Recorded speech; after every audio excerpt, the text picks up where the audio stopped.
आज पूरी दुनिया में जीसस क्राइस्ट के जन्मदिन को लोग मना रहे हैं। चर्चिस में बैठे हैं, घरों में बैठे हैं, मार्केट्स में घूम रहे हैं, लेकिन क्या उनको मालूम है कि जीसस क्राइस्ट का जन्म क्यों हुआ? सब धर्मगुरु जब पैदा होते हैं उनके जन्मदिन को लोग मनाते हैं। जीसस क्राइस्ट को भी वो उस तरह से समझते हैं और वो बोलते हैं क्रिश्चियन लोगों का जो गुरु है, क्रिश्चियन लोगों का जो परमेश्वर है, उसके जन्मदिन को हम मना रहे हैं। लेकिन क्या उन्हें मालूम है कि क्यों प्रभु यीशु मसीह ने दुनिया में जन्म लिया? वो क्या करने के लिए आया? उसका मकसद क्या था जन्म लेने का?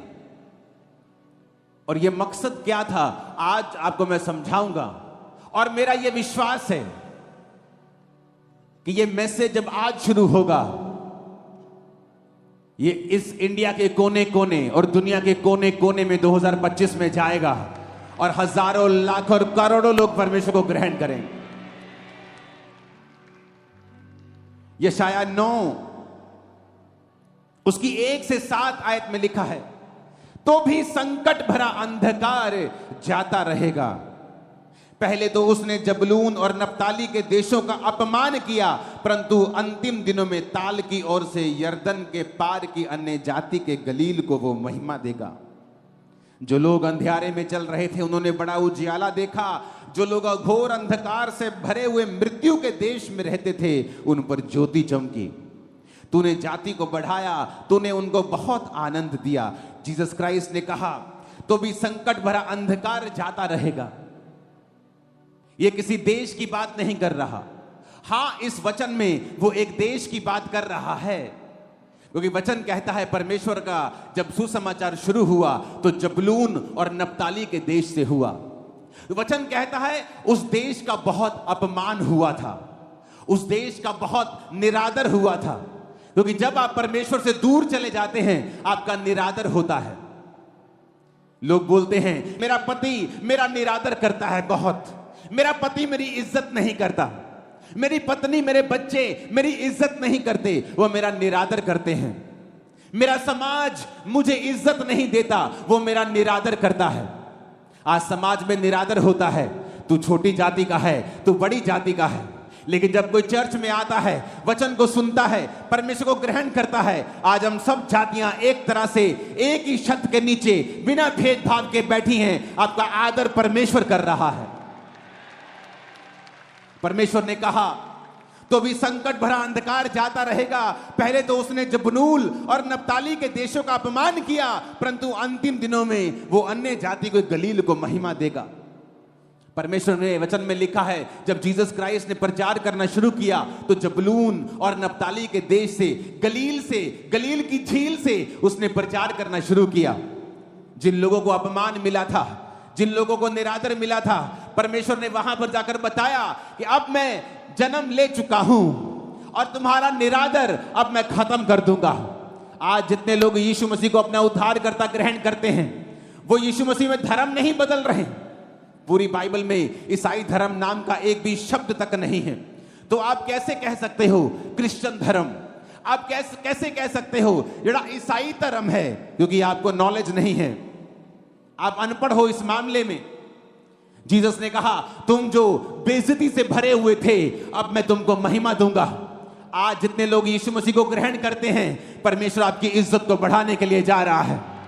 वो आपके परिवार की इज्जत को बढ़ाने के लिए जा रहा है। आप फिर देखेंगे आपका वही पति आपको महिमा देगा, इज्जत देगा। आपकी वही पत्नी, बच्चे आपकी इज्जत करेंगे, वही समाज आपकी इज्जत करेगा।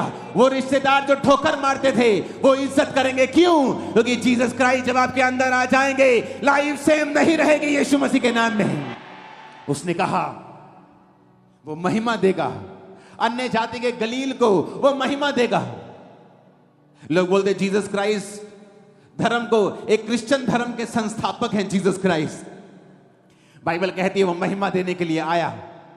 औरत को उसने महिमा दी, क्योंकि औरत ने पाप किया, आदम को भरमा दिया, औरत श्रापित हुई, औरत कुचली गई। जीसस क्राइस्ट ने औरत के थ्रू जन्म लिया। औरतों ने ही जीसस क्राइस्ट का सबसे पहले प्रचार किया। यीशु मसीह ने अपनी सेवकाई में बहुत सी औरतों को इस्तेमाल किया।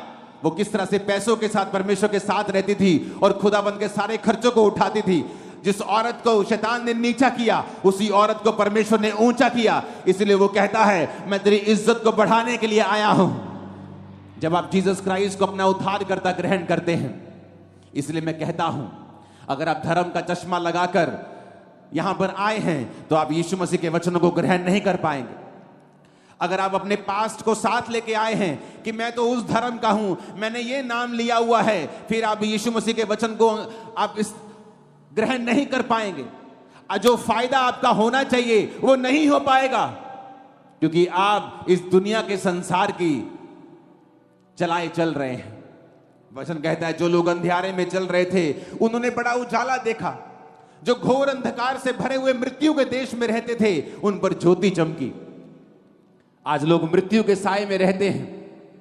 हर घर में कैंसर का आत्मा काम कर रहा है, हर घर में बीमारियां हैं। मृत्यु के देश में रहने का मतलब ये नहीं कि सब मर रहे हैं। किसी का बिजनेस मरा, किसी की फैमिली मरी, कोई अंदर से मरा, कोई बाहर से मरा हुआ है। लेकिन यीशु मसीह ने कहा, जो लोग घोर अंधकार से भरे हुए मृत्यु के देश में रहते थे, उन पर ज्योति चमकी। परमेश्वर ने उनको जीवन दिया। प्रभु यीशु मसीह जब सुसमाचार सुना रहे थे तो वचन कहता है, एक नाइन नामक नगर से एक इकलौते विधवा के पुत्र को लोग ला रहे थे। अर्थी के ऊपर ला रहे थे तो सब लोग रो रहे थे कि एक ही विधवा का बेटा था, खुद विधवा थी, इकलौता पुत्र मर गया और सब रो रहे थे। और वचन कहता, जब जीसस क्राइस्ट ने उनको देखा तो जीसस ने देखा, मैं आ चुका हूं। अगर मैं तुम्हारे जीवन में हूं तो तुम्हारे जीवन में मृत्यु नहीं रह सकती। बाइबल कहती वो तरस से भर गया और जाकर उस मुर्दा देह को छुआ और उसका बेटा उठ गया। मैं आपको बता रहा हूं, आज बहुत से मुर्दे उठ खड़े होने वाले हैं। आपके मुर्दा बिजनेस उठ खड़े होने वाले हैं, मुर्दा परिवार उठ खड़े होने वाले हैं। आज जीसस के जी उठने की सामर्थ आपकी लाइफ में काम करने वाली है। आमीन खड़कने वाला चाहिए चर्च। वचन कहता है, तूने जाति को बढ़ाया, तूने उसको बहुत आनंद दिया। वे तेरे सामने कटनी के समय का सा आनंद करते हैं। वे ऐसे मगन हैं जैसे लोग लूट बांटने के समय मगन रहते हैं। पर वचन कहता है, तूने उनको बहुत आनंद दिया। कहता वो कटनी का आनंद कर रहे हैं। जैसे कटनी नहीं होती और किसान आनंदित होता है, क्योंकि उसको मालूम है जो आड़ती उसे पैसे लिए उसका कर्जा खत्म हो जाएगा। अब मेरे घर में बाथरूम बन जाएगा, मैं पैसों से अब नया घर बना लूंगा, 2 कमरे और डाल लूंगा, 4 खेत और 2 खेत और किराए पे ले लूंगा, 1 खेत अपना ले लूंगा। कहता कटनी पर आनंद होता है। कहता तूने अपने लोगों को कटनी का सा आनंद दिया है। अगर आप लोगों को देखें आनंद मनाते हुए, यहां पर लोग डांस कर रहे हैं मॉर्निंग से, कल रात से वो आशीष में नाच रहे हैं, झूम रहे हैं। क्यों? क्योंकि वचन कहता है उसने तुम्हें कटनी का सा आनंद दे दिया है, तुम ऑलरेडी ले चुके हो। कहता वो ऐसे मगन हैं जैसे लूट बांटने के समय लोग मगन होते हैं। किसी की लॉटरी लग जाए, देखते वो कैसे मगन होता है, वो कैसे आनंद मनाता है। वैसे ही आनंद आज क्रिश्चियन लोग कर रहे हैं। जो आत्मा से भरे हुए हैं, वैसा ही आनंद आज आप लोग कर रहे हैं। ये किसने दिया? परमेश्वर ने दिया। 2004 से मैं क्रिसमस मना रहा हूं, मैं वैसे ही आनंदित रहता हूं 2004 से ही। तब मैं चंगा नहीं हुआ था अभी, लेकिन फिर भी आनंदित था, क्योंकि मेरे को मालूम था मैं ऐसे परमेश्वर के पास आ गया हूं जो मुझे चंगा कर सकता है। अगर मेरी बीमारियों से मुझे उसने आजाद कर दिया है, मेरे नशों से मुझे आजाद कर दिया है, उस नशे से कोई मुझे आजाद नहीं कर पाया। सुबह 12 बजे नशा छोड़ता था, नहीं करता था 12 बजे तक, तो फिर घूमता था। मैं आनंदित था 2004 में कि परमेश्वर ने मुझे आजाद किया। 5 में, 6 में, 7 में, आज 24 आ गया, 20 साल हो गए, मैं आनंद में झूम रहा हूं, क्योंकि यह आनंद मुझे किसी इंसान ने नहीं, परमेश्वर ने दिया है। किसी इंसान ने दिया होता तो जब वो मुझसे नाराज होता, मुझसे छीन लेता। ये तूने मुझे बर्थडे विश नहीं किया, दे मेरा आनंद, तो मेरे कहने में आया नहीं, मेरा आनंद वापस कर दे। लेकिन बाइबल कहती है आनंद तुम्हें परमेश्वर ने दिया है, और यही आनंद वो देने के लिए इस पृथ्वी के ऊपर आया।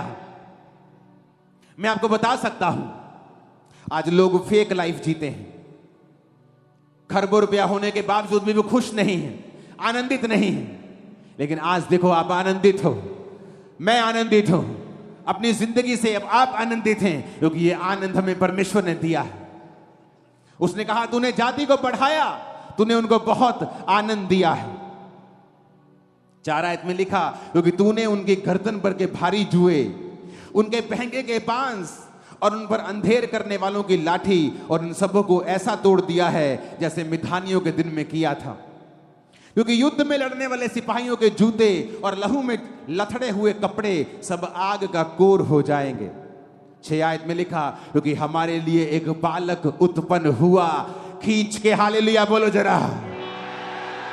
हमें एक पुत्र दिया गया है, हालेलुया। प्रभुता उसके कांधे पर होगी, उसका नाम अद्भुत युक्ति करने वाला, पराक्रमी परमेश्वर, अनंत काल का पिता और शांति का राजकुमार रखा जाएगा। उसकी प्रभुता सर्वदा बढ़ती रहेगी, उसकी शांति का राज का अंत ना होगा। इसलिए वह उसको दाऊद की राजगद्दी पर इस समय से लेकर सर्वदा के लिए न्याय और धर्म के द्वारा स्थिर किए और संभाले रहेगा। सेनाओं के यहोवा की धुन के द्वारा ये हो जाएगा। ऊंची आवाज से बोलो हालेलुया। वचन में लिखा है, यशाया 2 और उसकी 4 आयत में कहता है, जाति जाति का न्याय करेगा, देश देश के लोगों के झगड़ों को मिटाएगा। वे अपनी तलवारें पीट कर हल के फाल और अपने भालों को हंसियां बनाएंगे। तब एक जाति दूसरी जाति के विरुद्ध फिर तलवार ना चलाएगी, ना लोग भविष्य में युद्ध की विद्या सीखेंगे। कैसे ये दुनिया आज 400 करोड़ क्रिश्चियन लोगों से भरी हुई है, क्योंकि हमारा परमेश्वर ये सिखाता है कि तुम्हें तलवार चलाने की जरूरत नहीं। कहता भविष्य में तुम तलवार की शिक्षा नहीं सीखोगे। आज कोई आपका विरोध करता है, चर्च कभी नहीं कहती तलवार ले जाओ और उन लोगों के खिलाफ खड़े हो जाओ। इसीलिए हम 400 करोड़ हैं, आज के बाद 401 करोड़ हो जाएंगे। कहता भविष्य में लोग युद्ध की विद्या नहीं सीखेंगे, आत्मा से भरे हुए मिलेंगे। Hallelujah, hallelujah. परमेश्वर का वचन कितना शानदार है, तसल्ली देने वाला है। उसने कहा तुम्हारी गर्दन पर के जुए को वो तोड़ डालेगा, अंधेर करने वाले की लाठी जो तुम पर शैतान की बचती थी दुखों की, वो तोड़ डालेगा। जब सिर पर जुआ होता है, वो औरतों के जो पट्टे उठाकर चलती, कभी उनको देखा है? सिर पर पट्टों की पंड होती है, और जब वो कोई बोलता है कि बहन जी कितना, वो ऐसे आंखों से देखती है कि ठीक है जी, क्योंकि वो ऊंचा नहीं देख सकती, इधर नहीं, गर्दन नहीं घुमा सकती। जीसस ने कहा वो तुम्हारे जुए को तोड़ डालेगा। उसका वचन कहता है जो जुआ तुम्हारे सिर के ऊपर है, जो शैतान ने बीमारी का डाला, गरीबी का डाला, श्रापों का डाला, उसने कहा वो जुआ तुम्हारी गर्दन पर से वो तोड़ देगा। वो लाठी अंधेर करने वालों की जो तुम्हें मारती है, शैतान की लाठी, कि जैसे मैं कुछ अच्छा करने वाला होता हूं मेरे घर में बीमारी आ जाती। जैसे हम अपना घर बनाने लगते हैं, कोई एक्सीडेंट हो जाता है, हम कर नहीं पाते, ये लाठी है शैतान की। और परमेश्वर ने कहा हमें एक बालक दिया गया है, जो कोई उस बालक को ग्रहण करेगा कि वो हमारे लिए आया, परमेश्वर उस अंधेर करने वालों की लाठी को तुम्हारे जीवन से तोड़ देगा। वो जुआ जो तुम्हारे सिर के ऊपर है, जो तुम्हें ऊंचा नहीं देखने देता, परमेश्वर कहता मैं उसे तोड़ डालूंगा। आज वो सारे जुए टूट जाएंगे, आज वो सारी लाठियां टूट जाएंगी। यीशु मसीह के नाम में आमीन। ऊंचा चाहिए। Hallelujah, hallelujah. ये वचन जो मैं आपको सुना रहा हूं, ये जीसस क्राइस्ट के जन्म से 700 साल पहले का सुना रहा हूं। अभी तक यीशु मसीह जन्मे भी नहीं थे, और ये 700 साल पहले सब बातें यशाया नबी के द्वारा लिख दी गई थी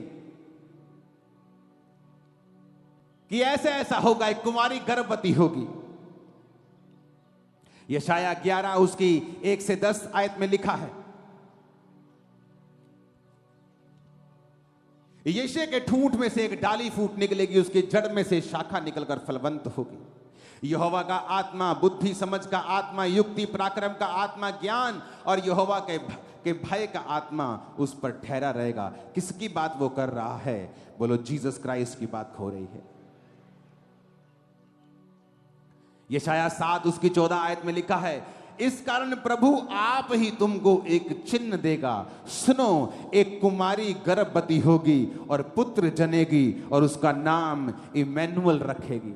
जो लोग सवाल उठाते थे कि इमैनुअल ये कैसे हो सकता है, जीसस क्राइस्ट ये कुंवारी के पेट से, कोई कुंवारी कैसे गर्भवती हो सकती? बाइबल कहती है ये यीशु मसीह के जन्म के 700 साल पहले लिखा गया था कि यहोवा तुमको एक चिन्ह देगा कि जो दुनिया का उद्धार करता आएगा धरती के ऊपर, वो संपूर्ण मनुष्य होगा लेकिन आदमी के बीज से पैदा नहीं होगा। वो संपूर्ण मनुष्य भी होगा और संपूर्ण परमेश्वर भी होगा, लेकिन वो सिर्फ स्त्री के बीज से, स्त्री के वंश से पैदा होगा। इसीलिए परमेश्वर ने आदम और हवा को कहा था, हवा को बोला था कि सांप तेरी एड़ी को डसेगा। उसका वंश जब पैदा होगा वो उसकी एड़ी को, सिर्फ औरत के वंश के बारे में परमेश्वर ने बात की। जीसस के अंदर जो ब्लड था वो परमेश्वर का था, इंसान के बीज से वो पैदा नहीं हुए थे। और ये 700 साल पहले लिखा गया था कि देखो परमेश्वर तुमको एक निशानी देगा, एक कुंवारी गर्भवती होगी और पुत्र जनेगी। ऊंची आवाज से बोलो हालेलुया। और उसका नाम इमैनुअल रखेगी। एक कुंवारी गर्भवती होगी, उसका नाम इमैनुअल रखेगी। बुद्धि का आत्मा, समझ का आत्मा, पराक्रम का आत्मा, ज्ञान का आत्मा उसके ऊपर होगा। बाइबल यह भी कहती है यहोवा का भय जीसस क्राइस्ट को सुगंध सा भाएगा। वो यीशु मसीह परमेश्वर के भय में चलेगा, अपने लोगों के लिए जान देगा, मारा जाएगा, गाड़ा जाएगा और तीसरे दिन मुर्दों में से जी उठेगा। और बाइबल कहती है दुनिया की हर जाति, इस दुनिया की धरती की हर जाति, हर धर्म के लोग उसको फॉलो करें। एक बड़ी भीड़ उसको फॉलो करेगी। यीशु मसीह तुम्हारे लिए आए, मेरे लिए आए। दुखी रहने का कोई भी कारण अब नहीं है और सारे दुख आपकी लाइफ से आज यीशु मसीह की इस हजूरी में मैं श्रापित करता और निकालता हूं यीशु मसीह के नाम में। आमीन। ऊंचा ये आशीष हमारी है। Hallelujah, hallelujah. परमेश्वर ने कहा भविष्य में वो तलवार फिर नहीं सीखेंगे। आज लोग जब बोलते हैं ओए तुम इस समय क्रिसमस मना रहे हो, तुम्हें नहीं पता इस समय नहीं मनाना, हमारे धर्म में ये चल रहा है। वो तो ये बात हो गई कि किसी व्यक्ति के घर में कोई मर जाए और वो अपने पड़ोसी को जाके बोले कि तू शादी में क्यों डांस कर रहा है, मेरे घर में कोई मर गया, तू रो नहीं सकता? वो बोले भाई मेरे घर में शादी है, मैं कैसे रो सकता हूं? और कोई ऐसा कहे कि शादी वाली बारात किसी घर के सामने से निकल रही हो और उस घर में कोई मरा हुआ, वो आके बोले ए हमारे साथ डांस कर। बोलेगा भाई मैं तेरे साथ डांस नहीं कर सकता, मेरे घर में मौत हुई है। तो क्या भला है, रोने वाला अपना काम करे, वो रोता रहे, हंसने वाला हंसता रहे। उसके रोने का समय और है, इसका समय और है, तो दोनों अपना अपना काम करो। तो जीसस ने कहा भविष्य में तलवार की विद्या तुम नहीं सीखोगे। नहीं तो हम भी तलवार चलाते कि तू कैसे कह सकता है कि हम परमेश्वर के जन्मदिन को ना मनाएं जो हजारों सालों से दुनिया मनाती आ रही है। सबसे पुराना यहूदी धर्म है,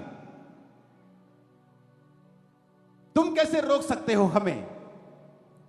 लेकिन जीसस ने कहा लोग तलवारों को पीट पीट कर उन्हें और यंत्र बना लेंगे क्योंकि उन्हें तलवारों की जरूरत नहीं पड़ेगी।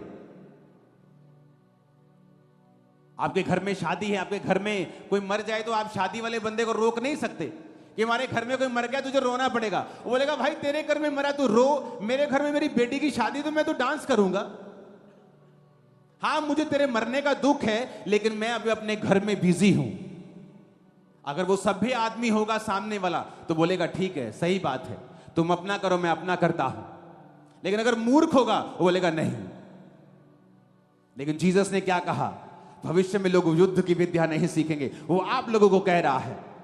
इसलिए हम ये कहते हैं जब लोग आपका विरोध करते हैं कि डोंट वरी, जो लोग विरोध करते हैं वो भी चर्च में होंगे एक दिन, परमेश्वर के वचन को जान चुके होंगे, उसके प्रेम को समझेंगे कि प्रभु यीशु मारने काटने के लिए नहीं, वो जोड़ने के लिए, बचाने के लिए, तुम्हारे जीवन को जीवन देने के लिए वो आए हैं।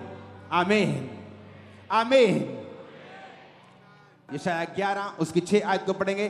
तब भेड़िया भेड़ के बच्चे के संग रहा करेगा, चीता बकरी के बच्चे के संग बैठा करेगा, बछड़ा और जवान सिंह और पाला पोसा हुआ बैल तीनों इकट्ठे रहेंगे और एक छोटा लड़का उनकी अगुवाई करेगा। सारे काम इम्पॉसिबल हैं। भेड़िया भेड़ के बच्चे के संग कहता कैसे बैठ सकता है? लेकिन बाइबल यह कहती है कि जो शाऊल था, पौलुस बन गया बाद में, वो एक भेड़िया था। कलीसिया को भेड़ की तरह, भेड़ के बच्चों की तरह वो काट रहा था, मार रहा था। लेकिन जीसस ने कहा अंत के दिनों में भेड़िया भेड़ के बच्चे के संग बैठा करेगा। जब परमेश्वर ने पौलुस के ऊपर जो शाऊल था अपना आप जाहिर किया, तो वही भेड़िया फिर भेड़ के बच्चों के संग बैठता और उनको प्रचार करता था। वही लोग जो आज आपका विरोध कर रहे हैं, आप ही के संग इसी चर्च में, दुनिया की हर चर्च में बैठे होंगे, आप ही के संग आराधना करते होंगे, परमेश्वर के नाम की महिमा कर रहे होंगे। Hallelujah hallelujah. ये जीसस क्राइस्ट का सुसमाचार है। वो बंधनों को तोड़ने के लिए आया, अंधेर की लाठी को तोड़ने के लिए आया, बांस को कहता तोड़ने के लिए आया, तुम्हारे सिर के बोझ को, तुम्हारे जुए को वो तोड़ने के लिए आया, तुम्हें महिमा देने के लिए आया, तुम्हें आदर देने के लिए आया। यशायाह 11 उसकी 4 आयत में लिखा, परंतु वह कंगालों का न्याय धर्म से और पृथ्वी के नम्र लोगों का निर्णय खराई से करने के लिए आया। यीशु मसीह ने कहा कंगालों को सुसमाचार सुनाओ, अंधों को चंगा करो, बहरों को सुनने की शक्ति दो, मुर्दों को जिलाओ। यह था यीशु मसीह का सुसमाचार, जिसलिए वो इस धरती के ऊपर आए। और मेरा बिलीव है और मेरी प्रार्थना है कि यीशु मसीह ने जो कुछ आपके लिए किया है, उसके सारे बेनिफिट, वो फाइनेंशियल हो, वो फिजिकल हो, स्पिरिचुअल हो, आप और आपका परिवार उनका फायदा ले सके, मेरी प्रार्थना है। पूरा पूरा फायदा ले सके, मेरी प्रार्थना है। मैंने कहा पूरा पूरा फायदा ले सके, मेरी प्रार्थना है। जीसस क्राइस्ट ने जो हमारे लिए किया है, आप उसका पूरा फायदा ले सकें।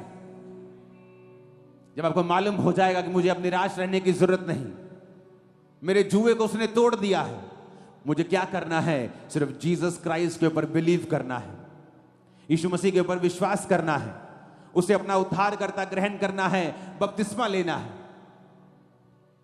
आज क्रिसमस पर बपतिस्मे होंगे, मैं आपको बैप्टाइज करूंगा यीशु मसीह के नाम में,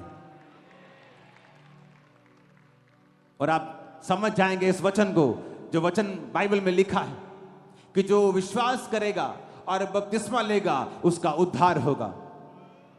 वो किस उद्धार की बात कर रहा है? क्योंकि इस दुनिया में जब आप उद्धार शब्द को सुनते हैं, आपको लगता है ये कोई स्पिरिचुअल बात हो रही है। लेकिन जीसस क्राइस्ट ने अगर आपके शरीर को बनाया है, तो वो सिर्फ आत्मा की बातें आपसे नहीं करता। पतरस ने कहा परमेश्वर हम सब कुछ छोड़ के तेरे पीछे हो गए हैं।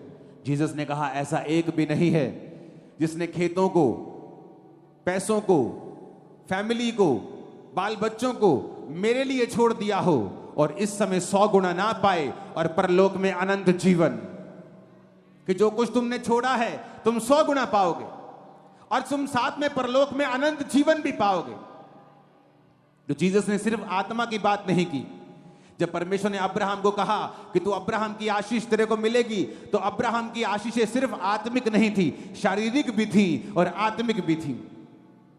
आज आप सिर्फ जब परमेश्वर को ग्रहण करते हैं, उद्धार सिर्फ आत्मा का नहीं होता, वो आपके शरीर का उद्धार करता है, परिवार का उद्धार करता है, मन का उद्धार करता है, दिमाग का भी उद्धार करता है, सोचों का उद्धार करता है, फैमिली का, नेशंस का, देशों का, मोहल्लों का उद्धार करता है, उसका उद्धार बहुत बड़ा है। हालेलुया। जब आप जीसस क्राइस्ट को आज ग्रहण करते हैं, जब आप उसको अपना जीवन देते हैं, वो उद्धार आपके चारों दिशाओं में आप उसे अपने जीवन में आता हुआ देखेंगे। मेरी प्रार्थना है कि 2025 में आप अपनी लाइफ की बिगेस्ट गवाही को देंगे, और ये गवाही इतनी बड़ी होगी, आपके रिश्तेदार उसे सुनने के लिए जरूर आने वाले हैं। आमीन खड़कने वाला चाहिए चर्च। Hallelujah, hallelujah. अपने पड़ोसी को बोलो, क्या जीसस तेरी जिंदगी में है? ऊंची आवाज में बार बार पूछो जरा। बोलो अगर नहीं है तो आज उसे ग्रहण कर ले और बपतिस्मा ले ले। मैं आपको बता रहा हूं, खुशी, आनंद, लाइफ की आशीषें खुदा के हाथ में नहीं है, आपके हाथ में है। खुदा के हाथ में नहीं है, खुदा के हाथ में थी, लेकिन जब जीसस आए वो आपके हाथ में दे गए। कहते अगर तू विश्वास करेगा तो उद्धार को देखेगा। उस औरत को बोला जिसका भाई मर गया, अगर तू विश्वास करेगी तो खुदा की महिमा को देखेगी। कहती है कि भाई था, हम लुट गए प्रभु। मरियम, मार्था, हम लुट गए। दोनों बहनें बोलती थी मर गए हम, एक ही भाई मर गया हमारा। खुदा कहता नहीं, तेरे हाथ में है। अगर तू विश्वास करेगी तो खुदा की महिमा को देखेगी। आपके हाथ में है। विश्वास करोगे, आज बपतिस्मा लोगे तो खुदा की महिमा को तुम देखने वाले हो। खुदा की महिमा को तुम देखने वाले अपने घरों में, यीशु मसीह के नाम में। हालेलुया। आपके हाथ में है। अपने पड़ोसी को बोलो तेरे हाथ में है। तेरी खुशी, तेरा बेस्ट फ्यूचर तेरे हाथ में है। अगर तू यीशु को ग्रहण करेगा, अपना उद्धारकर्ता मानेगा, बपतिस्मा लेगा, उसके पीछे चलेगा, पाप ना करेगा, तो सब कुछ खुदा तुझे देगा। वो तेरे हाथों में है। यीशु मसीह के नाम में आमीन। ऊंची आवाज में 7 बार आमीन बोलो, रिसीव कर लो सब बरकतों को यीशु के नाम।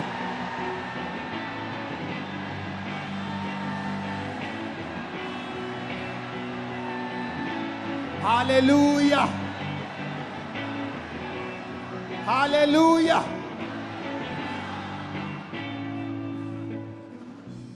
वो समाचार कि संकट भरा अंधकार जाता रहेगा, यही वचन अगर समझ आ जाए ना कि संकट भरा अंधकार जाता रहेगा, जब जीसस क्राइस्ट लाइफ में आएंगे तो जिंदगी सफल हो जाएगी। अगर एक लाइन बाइबल की समझ आ गई तो संकट भरा अंधकार जाता रहेगा। संकट क्योंकि फैमिली डेथ हो रही, संकट क्योंकि कर्जा बढ़ गया है, संकट क्योंकि कैंसर बढ़ रहा है, फैल रहा है। यीशु ने कहा संकट भरा अंधकार जाता रहेगा, वो जाता रहेगा। जिन देशों ने अपमान सहा, उन देशों को परमेश्वर महिमा देगा। महिमा पाने के लिए तैयार हो? मैंने कहा इज्जत लेने के लिए तैयार हो? संकट भरे अंधकार से आजाद होने के लिए तैयार हो? परमेश्वर के वचनों को सुनने के लिए हमारे चैनल को सब्सक्राइब कीजिए और हमारी लेटेस्ट वीडियो सबसे पहले देखने के लिए बेल आइकन को प्रेस कीजिए।